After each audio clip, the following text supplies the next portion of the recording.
Thank you for the opportunity to speak on this vital bill this evening, sir.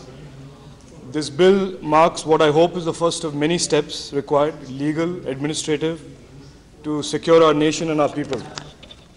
I will speak only on the NIA and the bill relating to the NIA. Sir, as many members have already spoken in the House, 26/11 was an unprecedented attack on our nation. It reinforces a sometimes forgotten fact that we have a war being waged against us as a people and as a nation. The difference, of course, this time the attack was unambiguously on our economic centers and the economic establishment. Sir, after some years of neglect, the vital issue of fighting terror is now taking center stage, albeit on the back of the tragic events of Mumbai. So we must approach this whole challenge of terrorism with the assumption that there will be definitely further attempts to attack India and our people. The war on terror is not a short-term problem. It's a medium to long-term challenge requiring us to think solutions for both the immediate and the long term at the same time. Sir, we are all agreed on the fact that it is the most solemn obligation of the government to protect its people, and therefore the priorities facing the government today are stark and clear. They are, firstly, to prevent and preempt any future terrorist attacks. Secondly, to upgrade and scale up our civil defense preparedness in anticipation of these future attacks. And thirdly, investigate and track down perpetrators of attacks and their supporters. So it is in this context of these priorities that we need to discuss this bill and the creation of the NIA.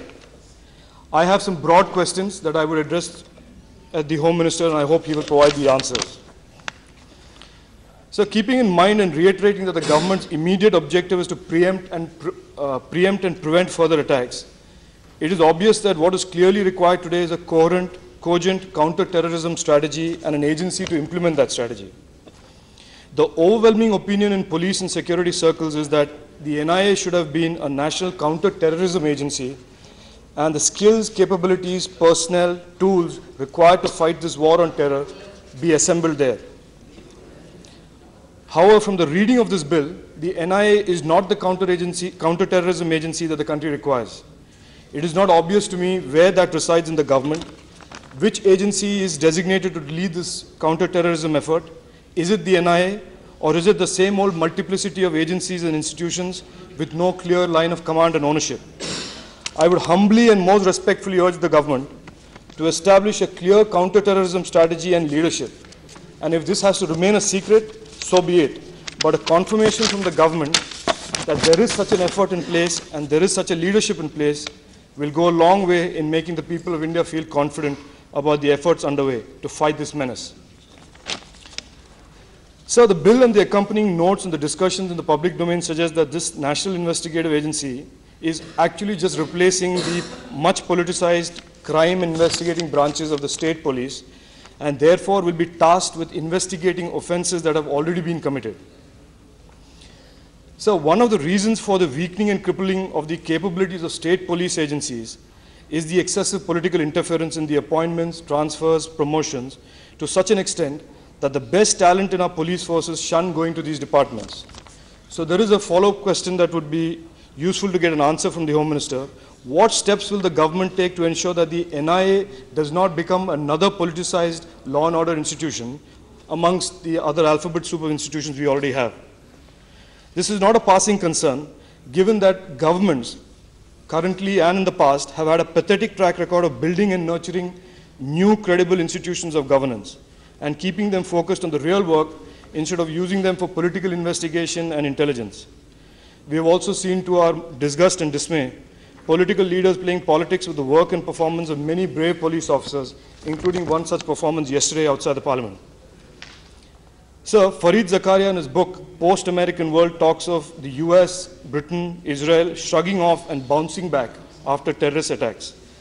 That's mainly because they have managed to create professional and capable institutions in this area that respond swiftly and capably after such attacks.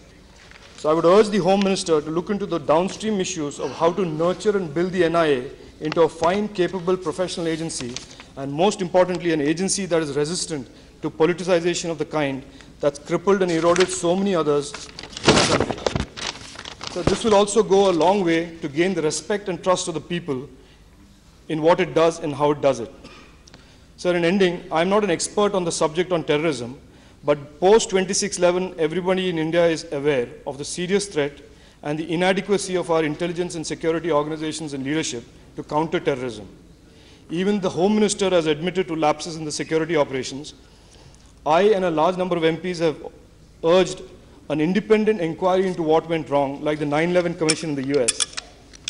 I have since been advised that that may demoralize the security agencies, and that is clearly not our objective. But I would reiterate that unless we know what went wrong, we will not know what to fix.